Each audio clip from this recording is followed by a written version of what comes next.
कागज दिखाता हूं। आज हमने सारा फैक्ट्स दिखा कि इनका जितने भी फर्जी नैरेटिव थे, फर्जी इतिहास था, सारे चीजों को हमने बंटाधार कर दिया। वहां पे उन्होंने प्रस्ताव पारित करवाया कि सभी कुर्मी एक है, हम अलग नहीं हैं।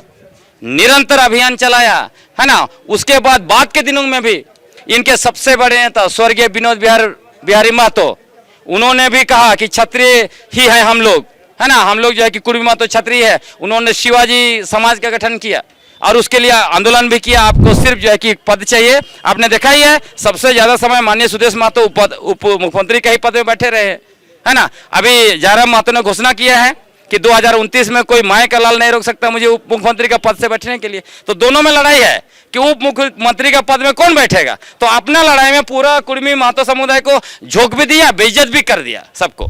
ये दो पॉलिटिकल पार्टी जेएलके और आजसू दोनों का अस्तित्व खतरे में है। 2029 में साफ हो जाएंगे। उसी अस्तित्व को बचाने के लिए झारखंड में बाहरी भाषा नहीं चलता। बाप रे बाप, झारखंडी, हाँ झारखंडी नेता बन रहे थे, अभी तो महतो नेता बन गए, महतो पार्टी बना दिया। सुदेश महतो आजसू के जमाने में झारखंड आंदोलन, अभी कैसे महतो नेता बन गए।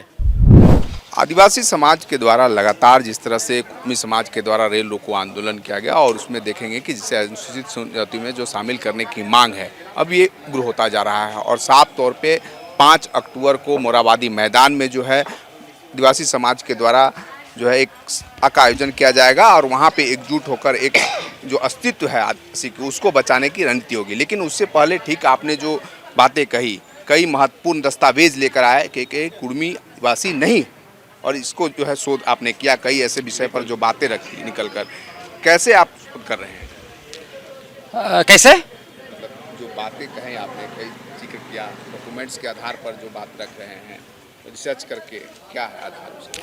देखिए, हम लोग पहले आके बातें अपनी कर रहे थे, तो चूंकि इनके जो भी खुद को स्कॉलर है बोलते हैं, ये लोग आजकल यूनिवर्सिटी सब में पढ़ रहे हैं, कहीं बाहर तो गए नहीं है, इनको पता नहीं है कि बाहर में बड़े बड़े स्कॉलर किस तरह की बातें करते हैं। मैं 2018 में फ्रांस की राजधानी में पूरी दुनिया के 500 बड़े जो है बुद्धिजीवी जो है स्कॉलर्स हैं, वो लोग, उनकी सभा में मुझे बुलाया गया था। क्या लोग बात करते हैं, कोई नहीं पूछता कि कागज दिखाओ जो आप बात कर रहे हैं। तो ये लोग मुझे नीचा दिखाने के लिए बहुत कोशिश किया कि कागज दिखाओ, कागज दिखाओ, कागज दिखाओ। तो मैंने बोला ठीक है भैया, कागज दिखाता हूं। आज हमने सारा फैक्ट्स दिखा कि इनका जितने भी फर्जी नैरेटिव थे, फर्जी इतिहास था, सारे चीजों को हमने बंटाधार कर दिया। उन्होंने कहा कि आंदोलन के पहले भी नहीं थे, आंदोलन के बाद भी नहीं, ये कभी थे ही नहीं। मतलब इनको जो है आपको बताता हूं, सेंसस में कहीं कहीं थोड़ा थोड़ा जिक्र है, और वो भी किस आधार पर? 3 लोग, 2 जो है कि एंथ्रोपोलॉजिस्ट हैं, एक डाल्टन जो इथनोग्राफी किए, उसके बाद जो रिजले जिन्होंने कास्ट और ट्राइब पर लिखा, और तीसरा व्यक्ति जी.आर. ग्रियर्सन, हाँ जी.ए. ग्रियर्सन। तो ग्रियर्सन लिंग्विस्टिक रहे। ग्रियर्सन ने और इसने रिजले ने कहा कि हाँ ये लोग ये आदिवासी हैं, लगता है कि ये लोग द्रविडियन हैं। लेकिन डाल्टन ने क्या कहा? डाल्टन ने नहीं माना। डाल्टन ने कहा इनका आउटलुक जो देखने का है, दिखता है, ये आर्यन आउटलुक है। क्योंकि डाल्टन जो है पहला व्यक्ति है, एंथ्रोपोलॉजिस्ट थे, लेकिन एथनोग्राफी पहला उन्होंने बनाया है, पहला एथनोग्राफी उनका था। तो रिजले आने के बाद ही वो सरकार को मुश्किल हो गया कि डाल्टन को खारिज करना। इसीलिए आप देखिएगा, इतना कुछ होने के बाद भी हर सेंसस में देखिएगा, और उसके बाद जो भी डिस्ट्रिक्ट गजेटियर है उसमें भी देखिएगा, हर जगह इनके बारे में चर्चा है, अबोर्जिन है, सेमी है, वगैरह वगैरह। लेकिन उन्होंने हिम्मत नहीं किया जो सेंसस का इंपीरियल डेटा जो होता है, हाँ, उसमें रखने के लिए वो हिम्मत नहीं किया।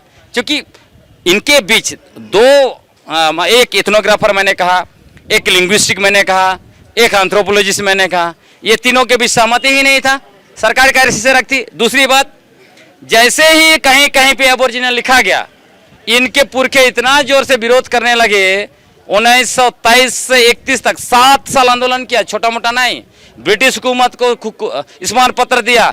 आपका जो मुजफ्फरपुर में इनका ऑल इंडिया कुर्मी क्षत्रिय महासभा का अधिवेशन हुआ, वहां पे उन्होंने प्रस्ताव पारित करवाया कि सभी कुर्मी एक है, हम अलग नहीं हैं। निरंतर अभियान चलाया, है ना। उसके बाद के दिनों में भी इनके सबसे बड़े नेता स्वर्गीय विनोद बिहारी महतो, उन्होंने भी कहा कि क्षत्रिय ही है हम लोग, है ना। हम लोग जो है कि कुर्मी महतो क्षत्रिय है। उन्होंने शिवाजी समाज का गठन किया और उसके लिए आंदोलन भी किया, आपको जैसे पटना में रैली किया। तो ये सारे कुछ चीजें किए ना इन लोग। तो अभी जो है उनको फायदा दिख रहा है, लग रहा है कि अरे हम बन जाएंगे आदिवासी, हमारी जनसंख्या दिखाओ। और जनसंख्या भी फर्जी है, 15% बताते हैं 24%, ताकि राज्य सरकार को प्रेशर डाल दे। वो लोग वोट दिखेंगे कि 24% इधर से उधर जाएगा। ये सब वोट के लिए, वोट के लिए पॉलिटिकल पार्टियों को दबाव देना। दूसरा, ये दो पॉलिटिकल पार्टी JLK और आजसू दोनों का अस्तित्व खतरे में है, 2029 में साफ हो जाएंगे। उसी अस्तित्व को बचाने के लिए झारखंड में बाहरी भाषा नहीं चलता। बाप रे बाप, झारखंडी, हाँ झारखंडी नेता बन रहे थे, अभी तो महतो नेता बन गए, महतो पार्टी बना दिया। सुदेश महतो आजसू के जमाने में झारखंड आंदोलन, अभी कैसे महतो नेता बन गए, क्योंकि अस्तित्व खत्म हो गया। तो इसी से आप समझ सकते हैं ये लोग रंगा सियार है, इनको सिर्फ जो है कि पद चाहिए। आपने देखा ही है, सबसे ज्यादा समय माननीय सुदेश महतो उप मुख्यमंत्री के ही पद में बैठे रहे, है ना। अभी जयराम महतो ने घोषणा किया है कि 2029 में कोई माए का लाल नहीं रोक सकता मुझे उप मुख्यमंत्री का पद से बैठने के लिए। तो दोनों में लड़ाई है कि उप मुख्यमंत्री का पद में कौन बैठेगा। तो अपना लड़ाई में पूरा कुर्मी महतो समुदाय को झोंक भी दिया, बेइज्जत भी कर दिया सबको। अब सर्वे करा लीजिए ना, अब देखे ना, उसमें बुजुर्ग महिला लोग क्या बोल रही थी, बेटा को जो अधिकार चाहिए थी इसलिए लड़ाई करने आया, लेकिन हम तो आदिवासी तो नहीं है, आदिवासी तो नहीं बनेंगे। कोई बोलती है हाँ नौकरी मिलेगा तो बन जाएंगे, क्या मतलब। खबर का मतलब बवाल न्यूज, हमारे चैनल को सब्सक्राइब जरूर करें।